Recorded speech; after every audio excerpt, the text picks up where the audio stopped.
Bonjour à tous, merci pour la confiance, merci à tous ceux qui se sont abonnés sur notre chaîne, comme j'aime souvent vous dire que c'est la meilleure façon de nous soutenir.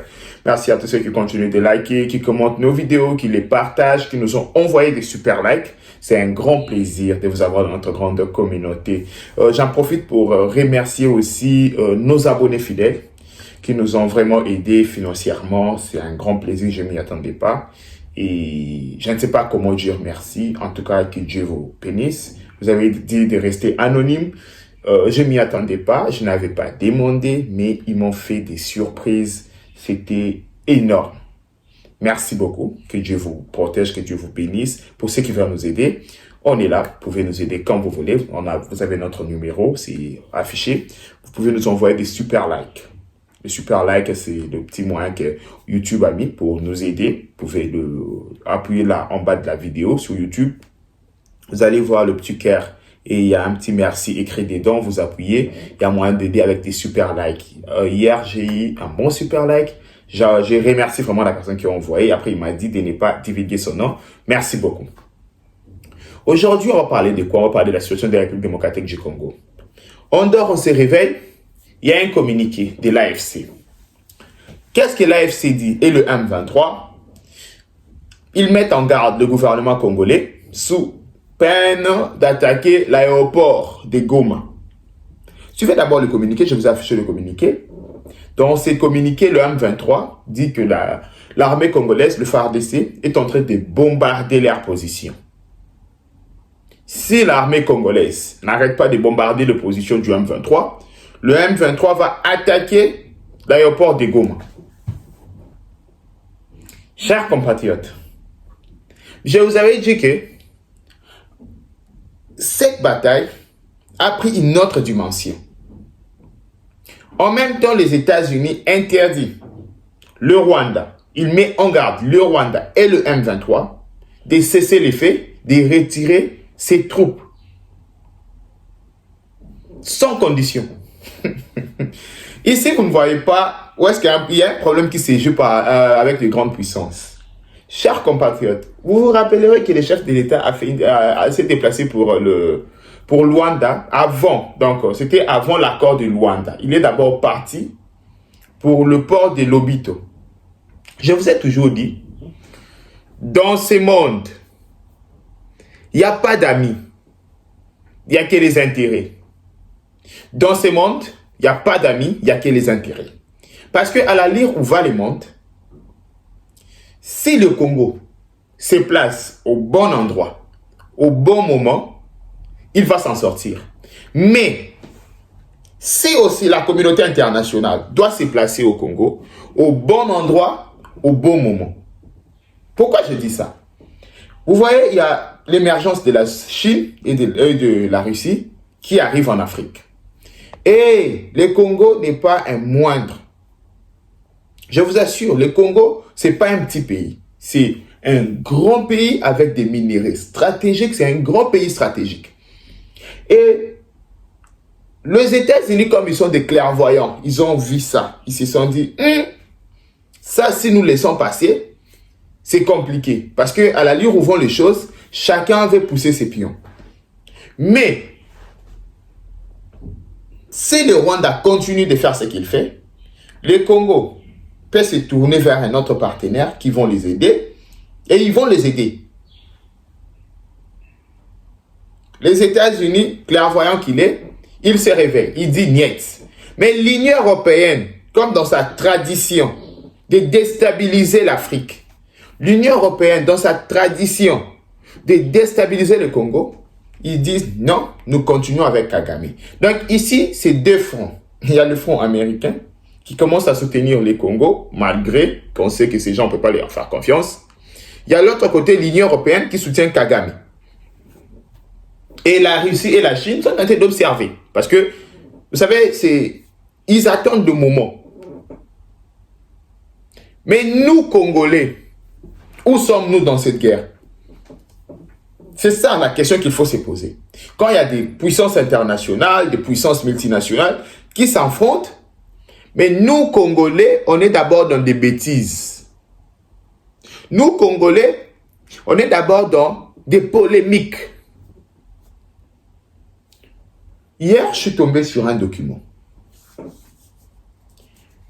Au début, le chef de l'État au Kasaï, il interpelle l'opposition. Il dit, quand le FARDC perd des terrains, quand le FARDC subit peut-être des énormes échecs sur le terrain, nous voyons nos amis d'opposition en train de parler, de faire l'éloge du rebelle.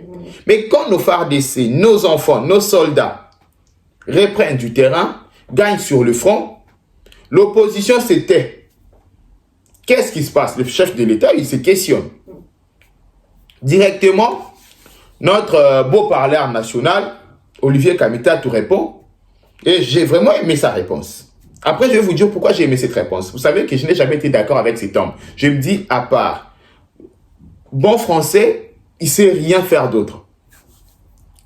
Olivier Kamita tout dit quoi? Il dit, il demande que le chef de l'État ou l'UDPS lui fournisse au moins un tout petit communiqué, même un tout petit bout de papier où, pendant ces 32 ans d'élite, l'UDPS a déjà félicité l'armée au front.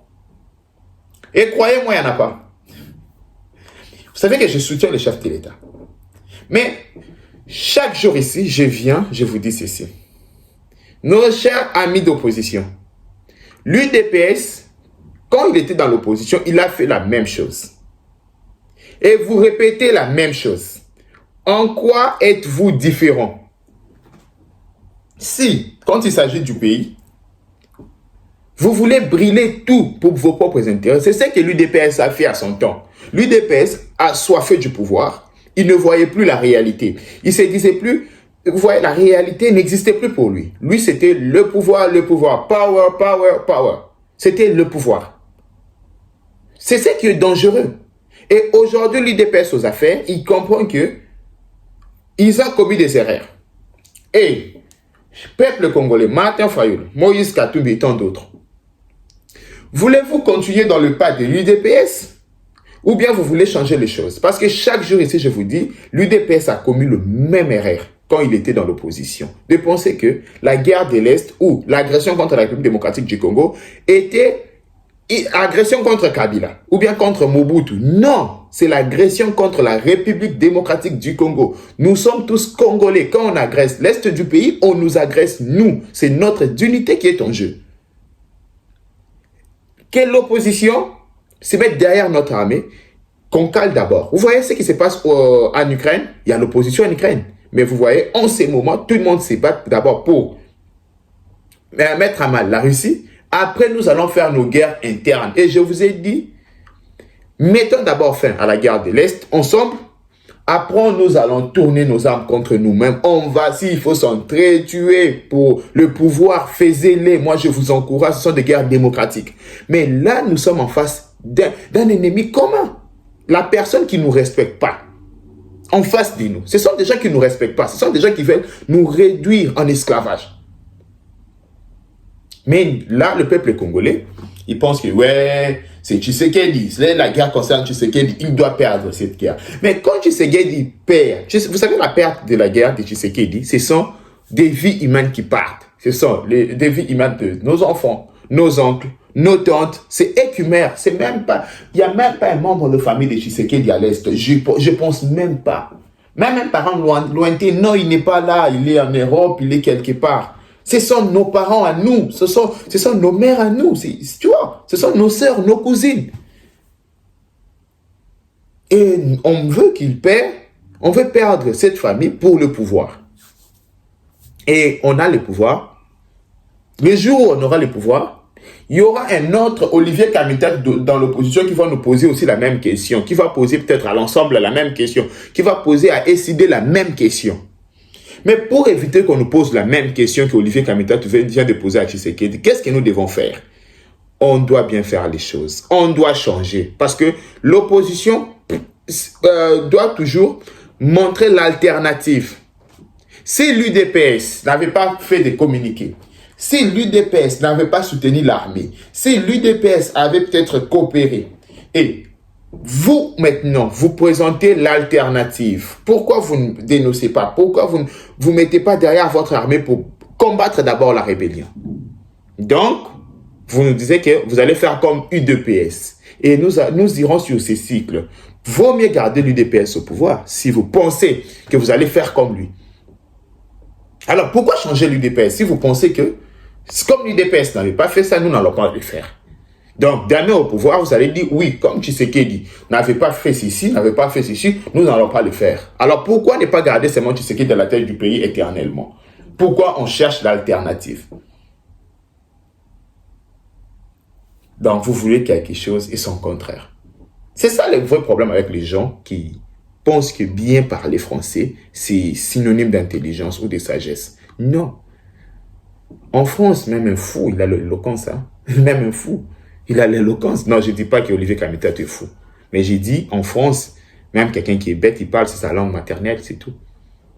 Bon, aussi quand je parle lingala ou chiluba, je suis éloquent.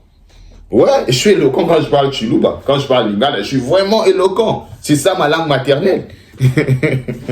Ouais. Donc, ici, c'est un problème qui concerne notre pays. Que les autorités du pays prennent toutes ces menaces au sérieux. L'AFC et le M23 ont promis d'attaquer. Et je pense qu'on a notre système de défense aérienne qui doit être solide tout autour de l'aéroport. Je pense que le renseignement militaire doit vraiment mouiller le maillot pour avoir de bons renseignements, quand est-ce que cette attaque aura lieu, comment cette attaque sera préparée. Nous devons être à la hauteur du menace. C'était ça notre petite analyse pour aujourd'hui. On se retrouve le soir pour d'autres dossiers. Merci, je vous remercie. Que Dieu vous protège.